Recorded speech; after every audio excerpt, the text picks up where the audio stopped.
Tov, Bezrat Hashem, Erev Tov, merci à la famille Azriel de nous recevoir et d'organiser cette soirée chez eux. Tov, alors Bezrat Hashem, bienvenue à tous. Baruch Hashem, qu'on ait l'opportunité de tous se rejoindre, de se réunir en ce mois de Elul, Bezrat Hashem, avant les fêtes, les grandes fêtes de Rosh Hashanah, de Kippour, de Sukkot, qui sont des fêtes très attendues toute l'année.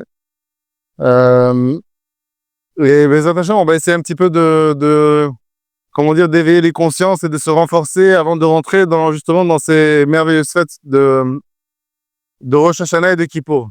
Si on va en arrière un petit peu 2-3 générations, alors il faut savoir que tous ceux qui étudiaient et qui rentraient un petit peu dans l'étude de la Torah, et donc bien sûr de ce qu'est le mois de Elul, alors ils attendaient d'un côté avec impatience ce mois, parce qu'ils savaient la force, les vertus, la ségoula en fait de ce mois-là, que Hachem, Bémet, il est plus, on le sent, il est plus proche des Bnei Israël, de ses enfants. Et bien sûr, il y a cette chance de faire Teshuvah, de se rapprocher plus facilement d'Hachem. Mais d'un autre côté, les tzadikim des générations précédentes, ils avaient, dès qu'on rentrait au mois d'Elul, ils tremblaient. Parce que le mois d'Elul annonce en fait la venue des fêtes et tout le monde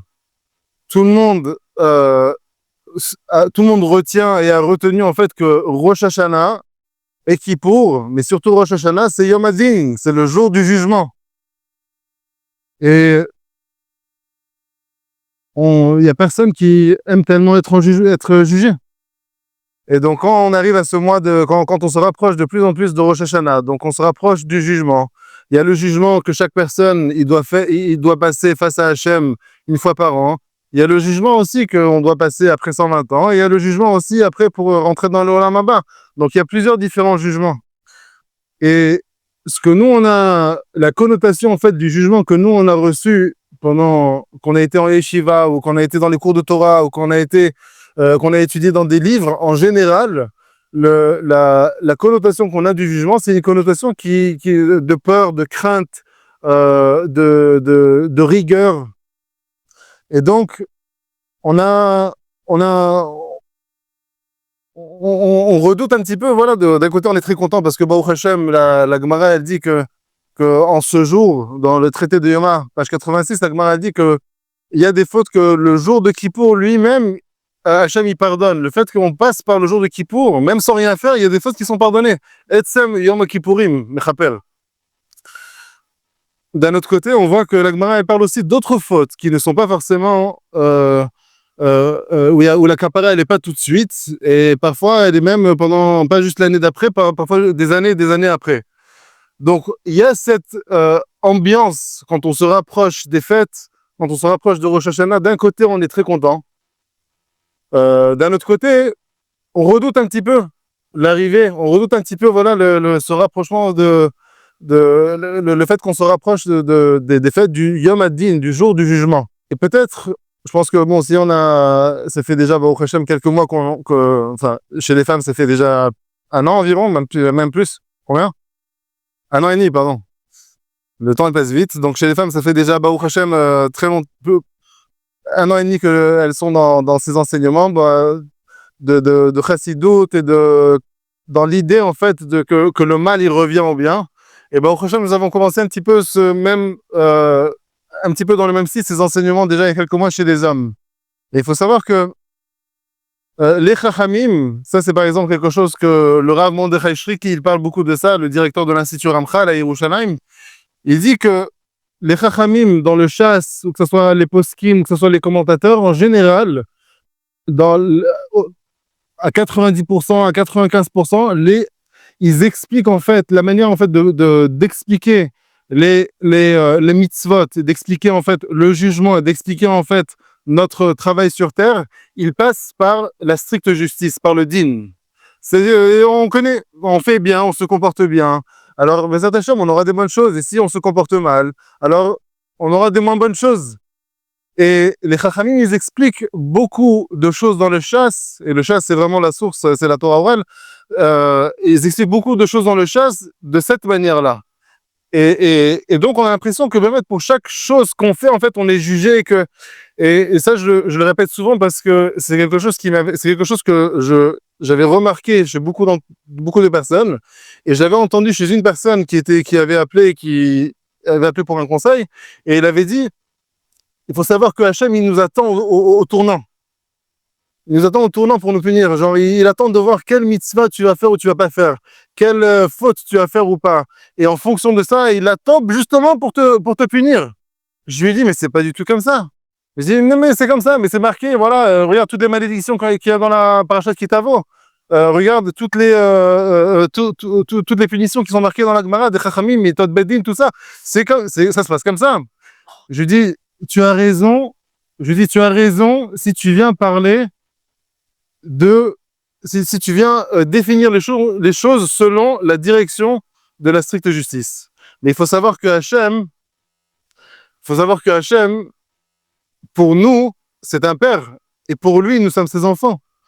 Et même si il y a des personnes qui pensent vraiment comme ça, que Hachem, il cherche à nous punir, que Hachem, il veut vraiment notre mal, il nous attend au tournant pour voilà, nous juger, nous faire nous avoir, soi-disant, nous attraper. Alors, il faut savoir que c'est que dans l'extériorité de la chose, dans l'intériorité, c'est dans son cœur, si on peut dire, dans le cœur d'Hachem, c'est que non, il veut notre rapprochement avec lui, il veut l'union, et il veut construire justement cette union qu'on a avec lui. Imaginez un papa qui punit son fils, et qui lui dit, sors de la maison. Alors son fils, il sort, et d'un coup, il y a des enfants qui viennent et qui veulent lui faire du mal. Tout de suite, l'enfant, qu'est-ce qu'il fait? Il fonce, il retourne chez son père, et il saute dans les bras de son père. Mais son père, il est en colère. Pourquoi tu retournes chez ton père? Non, je sais que mon père, il m'aime. Mais tu t'es mal comporté. Je me suis mal comporté, c'est une chose.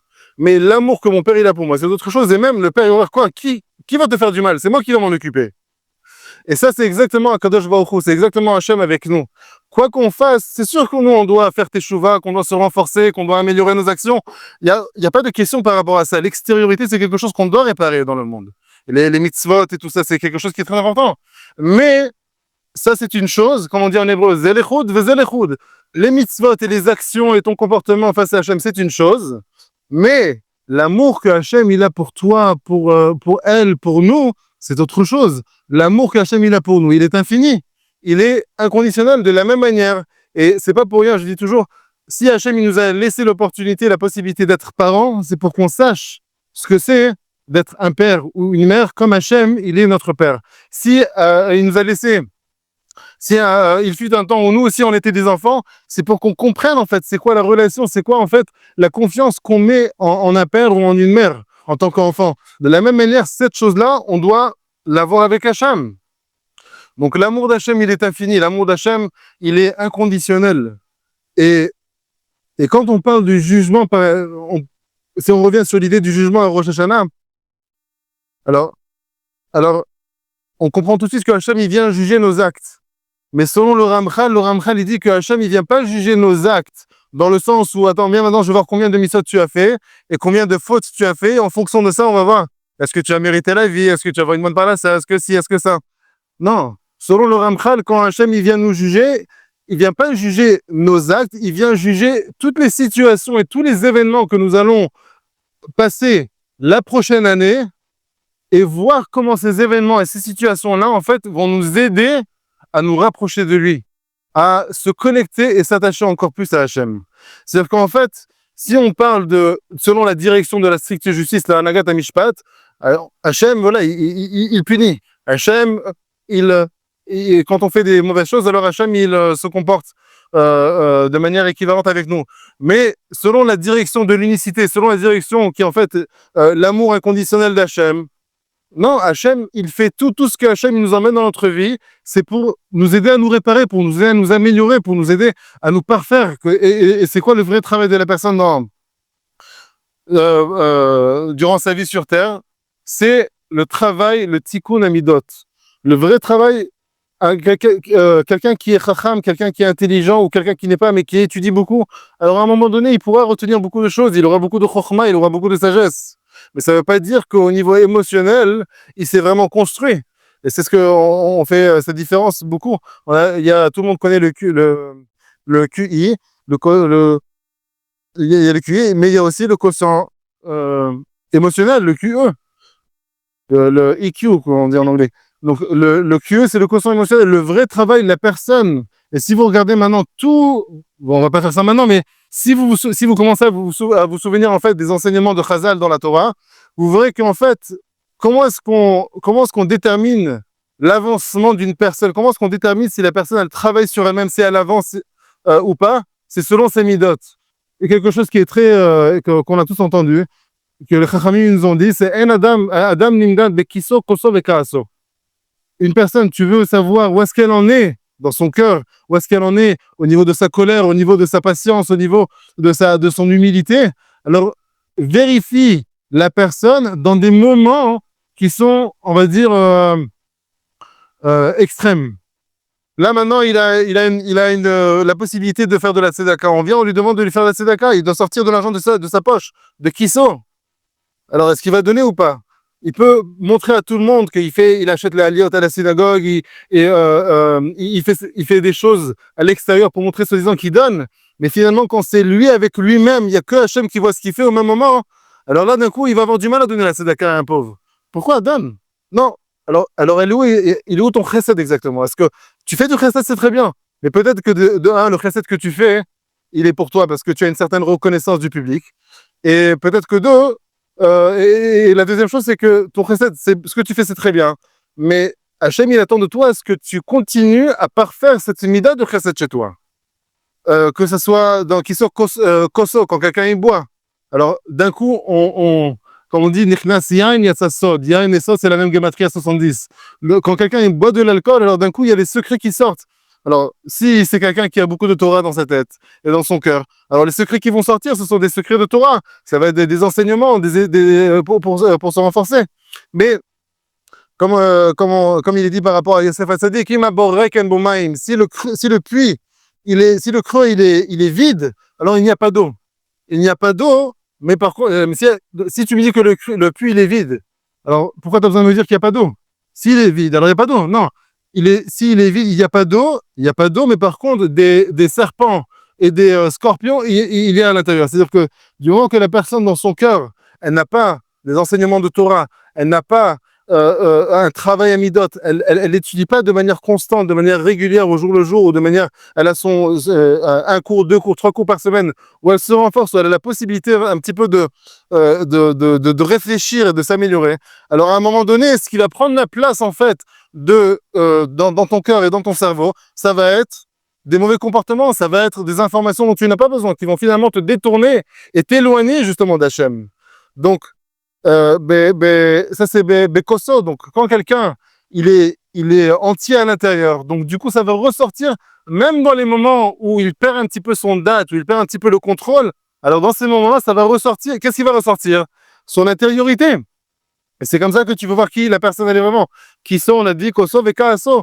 Quand quelqu'un quand quelqu'un quand maintenant la personne elle est poussée à bout, quand on lui fait quelque chose qui peut l'énerver, comment est-ce qu'elle réagit? Est-ce qu'elle s'énerve vraiment? Ou est-ce que elle, comme on dit, elle montre de la patience, comme avec Hillel, que cette même personne qui est venue, elle n'arrêtait pas de le déranger, de le faire sortir de le réveiller.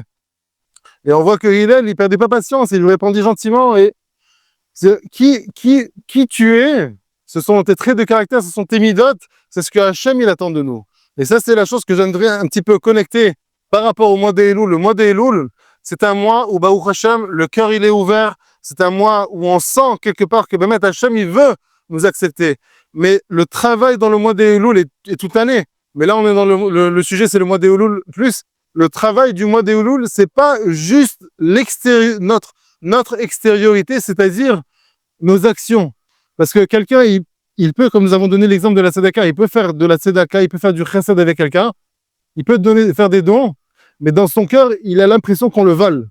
Il a l'impression que cette personne ne mérite pas, et il le fait, bon, parce qu'il est gêné. Si Hachem, il a donné une mitzvah de tzedaka, c'est pas pour que tu paraisses bien aux yeux des autres. C'est pour que ça construise dans ton cœur un réceptacle qui va te permettre en fait d'être vraiment un Baal Chesed. C'est ça le but des mitzvot. Le Zohar, il dit que les 613 mitzvot que Hachem il nous a donnés, ce sont pas juste 613 commandements, 613 actions, 613 mitzvot. Les 613 mitzvot que Hachem il nous a donnés, ce sont 613 conseils pour redresser le cœur. Et le cœur, ce sont les midot. Et ça, c'est vraiment le travail qu'on a toute l'année, mais surtout en ce mois. Et si je résume, et donc, il ne faut pas juste se renforcer dans les actions, il faut se renforcer dans ce que je peux tirer en fait du message, de l'enseignement qui ressort de l'action que je vais faire. Si c'est la tzedaka, alors c'est pour apprendre à être plus Baal Chesed. Si c'est maintenant, je sais pas, il y a si c'est maintenant être quelqu'un par exemple qui ne mange pas kasher, du moment qu'elle commence à manger kasher, c'est pas juste pour dire que maintenant je mange kasher. C'est très bien, mais qu'est-ce que la kashrut elle vient d'apprendre? Elle vient d'apprendre de la patience, par exemple, que tu peux pas manger là où tu veux, tu peux pas manger ce que tu veux. Et même quand tu manges, si quelqu'un maintenant commence à faire les bénédictions, alors tu attends encore 5 secondes, tu attends encore 10 secondes avant de finir la bracha. Ça t'apprend de la patience, c'est une mida qui ressort de la kashrut. C'est pas juste le fait de manger kasher. Et c'est comme ça toutes les mitzvot que nous avons dans la Torah. Hachem, il nous les a pas données juste pour qu'on fasse et qu'on accomplisse les mitzvot, et qu'on, comme on dit, on atteigne le résultat. Voilà, j'ai fait la mitzvah. Tu as fait la mitzvah, c'est très bien. Mais la chose que Bémet Hachem il regarde dans ta mitzvah, c'est comment ça a changé ton cœur. Comment tu as évolué à travers la mitzvah que tu as fait, et pas non juste l'extériorité de la mitzvah qui est en fait en général qu'une action. Donc si je résume, Bézat Hachem, si je résume pour ce mois de Elul, et quand on se rapproche, et là on se rapprochant de Rosh Hashanah et de Kippour, il faut savoir que c'est pas juste l'action qui compte, mais le vrai travail que Hachem il attend de nous, qui se cache derrière chaque action, c'est le travail émotionnel, c'est le tikkun hamidot, c'est l'humilité, c'est le chesed, c'est la patience, c'est la joie aussi. Il y a une grande simcha, il faut rentrer dans ces fêtes avec beaucoup de simcha. Donc toutes ces choses-là, ce sont des choses qui sont intérieures, qui appartiennent à notre cœur, et ça c'est le vrai travail que Hachem il attend de nous. Et la deuxième chose qui est aussi un travail, on va dire, et émotionnel, et aussi marchavti au niveau des pensées, c'est le fait que Hachem, il a un amour infini et inconditionnel pour nous. Que Hachem, Bémet, il nous aime. Et quand on dit qu'on rentre le premier jour de Rosh Hashanah, et qu'on doit être Bessimcha, et être sûr que Bezrat Hachem, il va nous juger positivement, que Hachem, il va nous juger qu'on va mériter les Hachem la vie. Alors, c'est pas juste, c'est pas juste,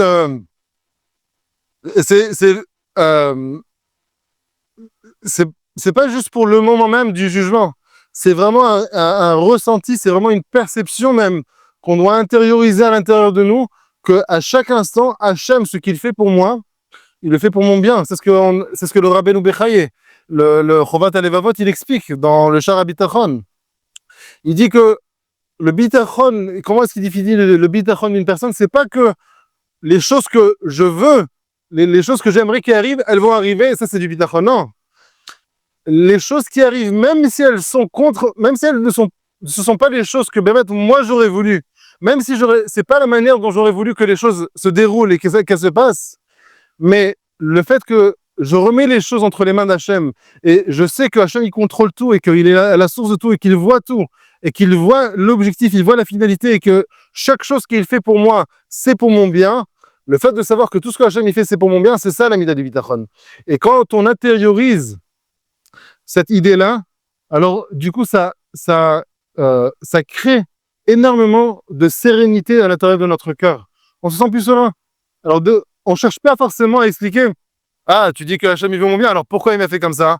Et pourquoi est-ce qu'il m'a fait perdre de l'argent? Et pourquoi il y a un accident, chas v'shalom? Pourquoi? S'il veut mon bien, alors qu'il fasse des bonnes choses? Non. Je sais. Avoir du bitachon, ça veut pas dire que j'ai réponse à tout. Avoir du bitachon, c'est savoir que tout ce que Hachem il fait, c'est pour mon bien. Et ça, c'est un changement de perception qui est très important, et qui est très différent de ce qu'on a dit de l'exemple de la personne qui dit que non, Hachem il nous attend en tournant pour nous punir. Non. Hachem, il nous attend, il fait tout Et il fait tout pour nous aider à nous rapprocher de lui. Il fait tout pour nous aider à nous réparer, à nous améliorer, à nous parfaire. Et comment est-ce qu'il le fait? Parfois, il le fait avec de l'abondance. Parfois, il le fait avec des choses, avec des éléments qui sont un peu plus difficiles pour nous bouger, pour nous secouer. Mais dans tous les cas, tout ce que Hachem il fait, c'est pour le bien. Et ça, c'est la Emouna. Ça, c'est la croyance qu'on doit vraiment avoir à l'intérieur de nous. Donc, Bezat Hachem, pour ce mois de Elul, et là, en se rapprochant de Rosh Hashanah et Kippour, quand on rentre en Rosh Hashanah et Kippour, on doit venir avec certitude, avec beaucoup de confiance, avec beaucoup de bitachon, que Hachem, je sais que tu veux mon bien, je sais que tu vas me juger positivement. Et d'après le Ramchal, quand tu vas me juger positivement, c'est pas les actes, les mauvais ou les bons actes que j'ai fait, les actions que j'ai fait l'année précédente. Non, c'est je sais que tu vas juger tous les événements qui vont avoir lieu dans l'année qui suit pour m'aider à me rapprocher encore plus de toi. Je le sais avec certitude, ça. Et quand on va avoir quand on intériorise ça, alors Bezat Hachem, quand on se rapproche, quand on rentre en Rosh Hashanah et qu'on arrive à Kippour, alors du coup, ça change tout. On vient avec beaucoup de simcha dans le cœur. On ressent qu'on mérite de recevoir un jugement positif d'Hachem. On ne mérite pas de par nos actions. On mérite de par que Hachem, c'est notre Père. C'est le roi du monde et c'est notre Père. Alors Hachem, en tant que mon Père, de la manière qu'un enfant, il n'a pas honte de rentrer et de venir chez son père et dire demande de l'argent, j'ai besoin d'argent, demande de l'argent de poche, achète-moi un jouet, achète-moi, quand il grandit, une voiture, quelque chose, investis dans mes études. L'enfant, il n'a pas peur de demander parce qu'il sait que c'est son père, il l'aime. Ça ne va pas changer l'image qu'il a de son fils quand il va venir demander ces choses-là. Hachem, il attend à ce que nous-mêmes, on ait la même croyance, la même émouna que Hachem, c'est notre père. Rabbi Meir Bananes, il dit dans la Gemara, dans le traité des Kiddushin, Gam she'enam osim resono shel makom banim. Même quand on ne fait pas la volonté d'Hachem, et c'est ce qu'on a expliqué au début, même si nos actions elles ne sont pas encore réparées comme il le faut, mais on est quand même considérés les enfants d'Hachem. Hachem, il nous considère quand même comme ses enfants. Donc, cette image de père, de fils, de relation entre le père et le fils et les enfants, c'est une image qui est très puissante. Et ça ne doit pas rester juste une image. Ça doit vraiment être quelque chose qu'on doit vraiment intérioriser et ressentir à l'intérieur de nous. Du coup, quand on arrive à Yom Kippour et qu'on demande que Hachem il nous pardonne nos fautes, alors il faut savoir que même dans ça, même dans il y a un midrash, je m'en souviens pas par cœur, mais le midrash il dit que la personne, avant même de faire une certaine action, avant même d'avoir la pensée de faire une action, que ce soit une action positive ou négative, que ce soit une mitzvah ou une transgression, avant même d'avoir cette pensée-là, Hachem, il la connaissait déjà. C'est-à-dire que Hachem, il est au courant de tout. Hachem, il sait tout de nous. Et même quand on vient, en fait, demander pardon, le sichot, qu'on dit tous les soirs en ce mois de Elul, et qu'on fait les sichot aussi, quand on vient demander le pardon d'Hachem, on vient pas demander le pardon que Hachem, j'ai fauté. On vient demander le pardon on est des êtres humains qui se retrouvent dans un état de faute. On se retrouve dans cet état de faute. On a du mal. Hachem, on sait que tout vient de toi. Le Rabbi Sadok HaKohen de Lublin, il dit la différence entre un tzaddik, enfin une personne tout court, qui arrive à surmonter l'obstacle, qui arrive à surmonter les fautes, qui arrive à se sortir, à ne pas tomber dans la faute, et une personne qui tombe dans la faute, c'est que celui qui tombe dans la faute, en général, il ne reconnaît pas que ça vient d'Hachem. Mais celui qui reconnaît que même la faute, elle vient d'Hachem, c'est-à-dire que c'est Hachem qui a mis cette faute-là dans sa vie pour l'aider justement à se renforcer. Quand la personne, elle reconnaît ça, alors, à ce moment-là, c'est ce qui l'aide justement à ne pas tomber dans la faute. C'est quelque chose de très puissant. Quand on dit « Kochi ve'otse miyadi », par la force de mes mains, j'ai réussi à faire ce que j'ai fait dans le passouk de Kitavo, justement. Alors, quand on dit ce passouk-là, ce n'est pas juste dans les réussites. C'est aussi quand j'ai fauté, c'est aussi dans mes échecs. Quelqu'un qui vient dire, non, c'est moi qui ai construit l'immeuble, c'est moi qui ai construit la yeshiva. Non, c'est grâce à moi que tous ces élèves, que tous ces talmidim, ils étudient la Torah aujourd'hui. Donc, qu'est-ce que tu es en train de dire? Kochi ve'otse miyadi, c'est moi. C'est pas Hachem, c'est toi. Non, Bezrat Hachem, bien sûr, mais c'est toi. Mais il faut savoir que le même ressenti, la même pensée, la même émouna, on doit l'avoir aussi quand on tombe. Quand on n'a pas réussi quand on est tombé dans la faute, on doit aussi comprendre que ça aussi, c'est Hachem qui nous l'a emmené. Pas que on enlève, on se,